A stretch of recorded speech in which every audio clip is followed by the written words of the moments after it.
Dopo 2 anni di lavoro e qualche decennio di ripensamenti, nasce la sua opera Ulderico e il figli irrequieto, che è molto importante perché aiuta a ricordare com'era il Friuli Venezia Giulia negli anni della guerra, ma non solo, ma anche a pensare alla guerra d'Etiopia e a ricordare soprattutto suo padre, Ulderico. Chi era Ulderico? Ulderico Bressan era mio padre, un maestro, tra l'altro il mio maestro anche in quinta elementare, era una persona per bene, colta, disponibile, gentile, disponibile verso i suoi compaesani. Una persona che è nata nel 1907 e poi, alla fine degli anni 20 ha aderito al fascismo, è andato volontario in guerra d'Etiopia, una brutta guerra come tutte le guerre, ma particolarmente brutta anche questa perché è una guerra segnata da grandi crimini come le guerre coloniali sono sempre state. E poi torna a casa, fa il maestro di nuovo, si sposa, riparte per la seconda guerra e va in Libia, dove come capitano del genio costruisce strade, nonostante fosse maestro, ma sapeva leggere e scrivere molto bene, e che lo mettono a dirigere la costruzione della strada attorno a Tobruk, quella che porta a El Alamein. E poi nel 1943 lo fanno prigioniero e per fortuna, diceva mia madre,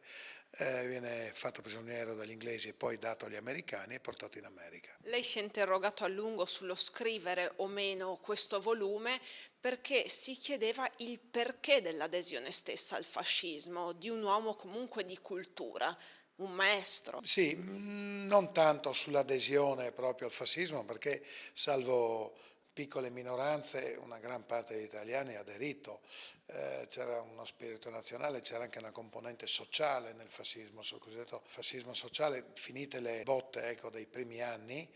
la repressione era più silenziosa, c'era la delazione, eccetera. Ma sostanzialmente una persona istruita come lui, quando ha fatto il servizio militare per fare il corso ufficiale, insomma, era quasi automatica l'adesione al fascismo, c'era anche un forte spirito nazionale, cioè l'Italia che cresce, la piccola Italietta che diventa una grande Italia, c'è tutto molto spiegabile, difatti gran parte degli intellettuali ha aderito al fascismo e poi ha fatto iniziato un'operazione di riflessione a partire dagli anni 40, dalla guerra, alcuni dalle leggi razziali già. E mio padre anche lui ha fatto questo percorso, quando è andato in guerra poi in Libia, proprio scriveva a mia madre delle lettere in modo criptico ma chiare, dove diceva che la guerra era persa prima di cominciare, perché non c'era serietà, non c'era uno Stato, c'era corruzione, sono le cose di adesso, insomma, in sostanza. Cose di adesso e nel nostro contesto infatti permane ancora la credenza dell'uomo della provvidenza, del salvatore della patria, della figura carismatica che comunque attira molto il popolo italiano. Un po' tutti i popoli sono attirati dalle figure carismatiche, poi alla fine del libro io dico che quello che conta è il fare bene il proprio lavoro, intanto partire da lì, non le grandi cose, ma dalla propria piastrella, diciamo, dove uno poggia i piedi e le piastrelle vicino nelle quali entra in relazione con gli altri. Ecco, far bene il proprio lavoro è già tanto, perché ho visto che tutte le altre scorciatoie, comprese le mie, perché io ho aderito anche,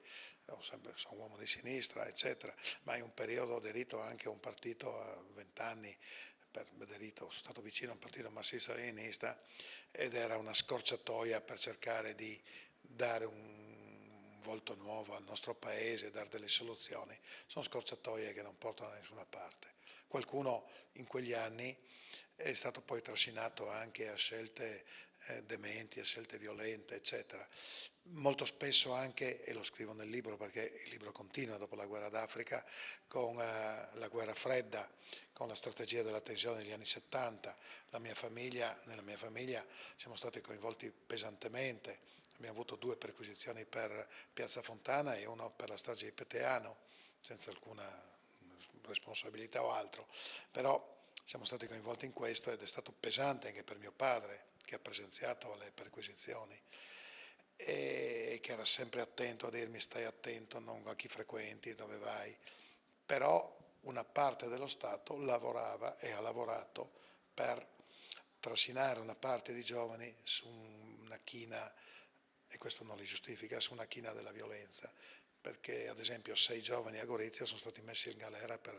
2 anni e sono stati salvati solo dall'intervento dell'avvocato Battello ed un collegio di difensori, altrimenti sarebbero ancora dentro. Poi sono stati salvati dal fatto che il responsabile della strage di Peteano, Vincenzo Vinciguerra, si sia costituito, una delle poche stragi che ha avuto una soluzione, si è fatta luce, come si diceva una volta sui giornali. Lì hanno fatto luce, ma grazie all'autore che si è assunto la responsabilità e che è stato anche a sua volta vittima, cioè lui ha contribuito alla strage, ma è vittima perché è ancora all'ergastolo dopo 34 anni, uno dei pochi casi di ergastolo. Altri che hanno ucciso carabinieri o civili sono a piede libero dopo 8-10 anni, come Moretti ad esempio. Basta in Italia dire un piccolo pentimento e sei fuori, non sono d'accordo. Gli anni 70 dunque l'hanno segnata profondamente. Hanno segnato profondamente me e anche la mia famiglia. Mia madre, per cercare di tenermi fuori e indenne dai pericoli, al contrario di mio padre che mi dava consigli opportuni di buon senso, faceva il solitario di Napoleone, quello 9 carte su 4 file, e immancabilmente barava per farlo riuscire, per concluderlo. Era un modo per dire che se il solitario li riusciva non mi succedeva niente. Erano anni abbastanza pericolosi. Ovviamente credo che giovasse più il solitario di mia madre che i consigli di mio padre in quegli anni, ma insomma erano anni abbastanza pericolosi. E sono stati pericolosi perché una parte dello Stato, degli apparati, che sono usciti indenni sostanzialmente da quel periodo e per quello che hanno fatto, hanno contribuito a creare una tensione, a destabilizzare per stabilizzare, questo volevano. L'obiettivo era quello di impedire al governo, che andasse al governo le sinistre, il Partito Comunista, che aveva i suoi ritardi, le sue colpe, non sto a difenderlo, pur essendo stato un iscritto e tuttora sono un iscritto a un partito di sinistra,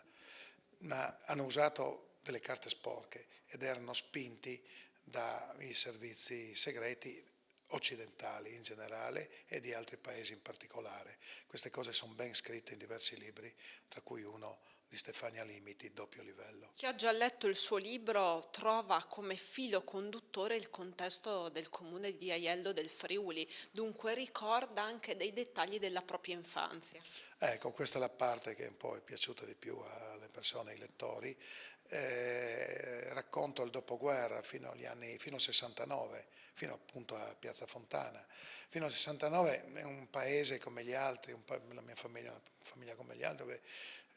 mio padre, ritornato dalla guerra, maestro, una delle poche persone istruite, c'era il maestro, il farmacista, il medico, il parroco, eccetera, e mio padre, che aveva aderito al Partito Socialista Corrente Lombardiana, che era quella di sinistra, è a disposizione del paese, fa le pratiche per le pensioni, insegna, forma i giovani, li aiuta perché proseguono gli studi, ma partecipa alla discussione nel mitico chiosco delle Corriere, che è l'agorà del paese,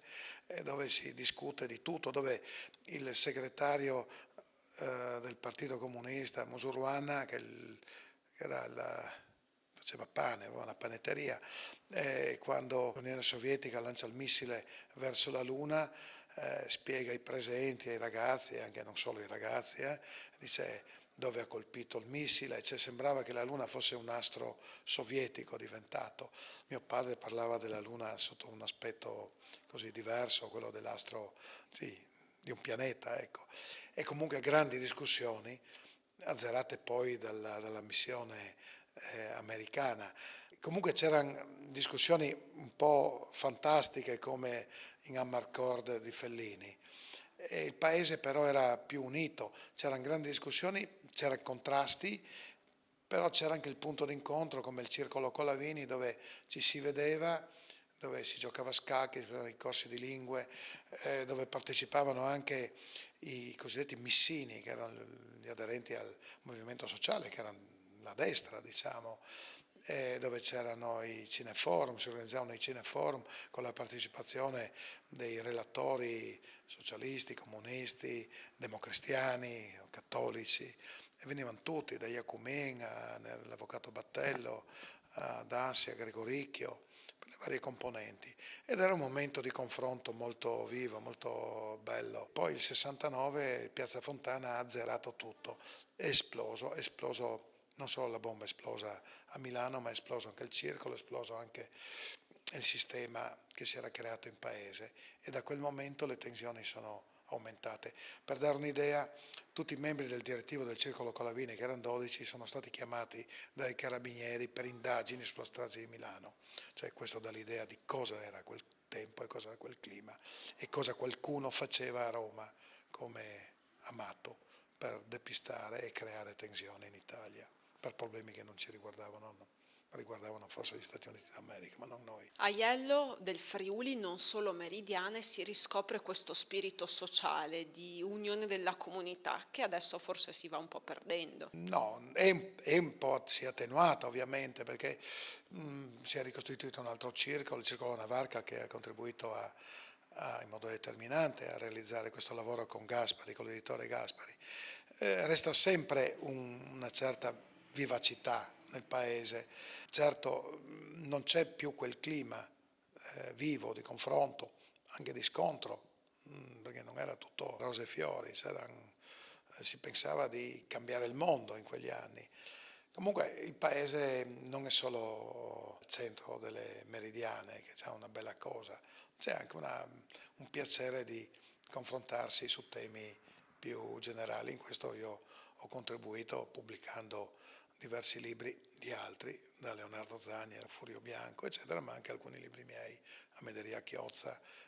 e appunto Meridiane. Rivedere se stesso, ricordare il proprio passato, le ha dato in qualche modo anche la forza, la grinta in momenti particolarmente delicati. Non solo, questo libro è dedicato a sua moglie Rita. Sì, e non solo, ecco, anche a mia figlia che non c'è,